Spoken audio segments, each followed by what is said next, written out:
Acne scars, pigmentation. If you deal with any of these, this video is for you. I'm going to show you how to go from this to this using just a few steps and a handful of products. If that sounds good, keep watching. So first things first, skin prep. This is the step that decides how long your makeup lasts and how it wears throughout the day. I use Juicy Chemistry's 2% alpha arbutin serum. It's got this really light texture, it absorbs really fast, and just serum in general sits somewhere between a toner and a moisturizer, which is exactly the consistency my oily skin needs. It also gives this really nice glow from within before I start applying makeup. Next, color correction. I use this MAC concealer palette to mix and match the perfect shade for my skin. I blend the orange color with two concealer shades close to my skin tone, and I usually work it in with my fingers. You can use a brush if you want. So why I use my fingers is because the warmth from my fingers or your fingers, the warmth from your fingers helps the product spread evenly, and since it's creamy, it sits really nicely on my skin. I mainly color correct around my chin and cheeks and especially around my mouth.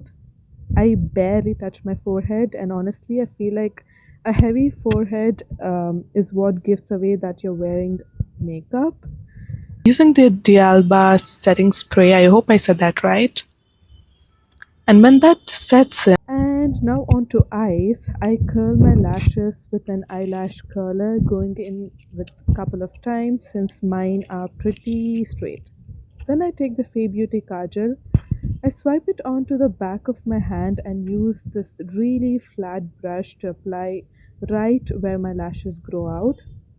Not on the lid, not on the waterline, just at the lash line. This defines eyes so beautifully. I do this on both the eyes, then use an eyeshadow buffing brush to set everything with Huda Beauty's powder in the shade Banana, setting it all over the areas where I color corrected. Using a foundation brush, I apply a pea-sized amount of Fae Beauty skin tint. This evens everything out. Again, I keep it very minimal on the forehead. I barely touch it. To make everything look even and glowy, I mist on this the Alba serum spray. I hope I'm saying that right. I just do 4 spritz. Then I go back with Huda Beauty's powder, buffing it into skin to set everything. This time I focus more on my forehead and my T-zones in general to keep oiliness, in check. Lips, I line them using NYX Club Hopper, mapping my lips slightly outside my natural line and also in between. And then I use this really fine tipped dense brush to blend everything in. I picked this technique from Nina Park, though I've seen her use a sponge tipped applicator to blend everything.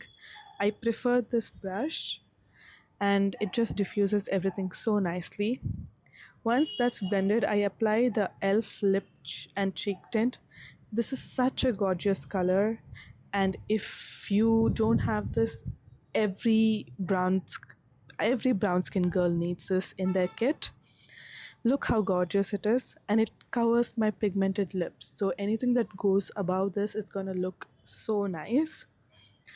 And I finish with this Indie Wiles lip treatment. These are better than my Rhodes lip treatment anytime. This is my favorite. And then I go in with this Rhode blush called, it's in the shade Sleepy Girl. I just do Last step, I use Rhodes Sleepy Girl. I add one dot, actually 2 dots on each of my cheek, and I use the same foundation brush to blend it in. The blush just keeps everything diffused more naturally into the skin since it also has that foundation or the skin tint you were using earlier. It just makes everything look super even and blended in. And that's it. I hope you found this helpful. Let me know down in the comments if you want me to break down any other steps further or if you'd like to see anything else. Thank you.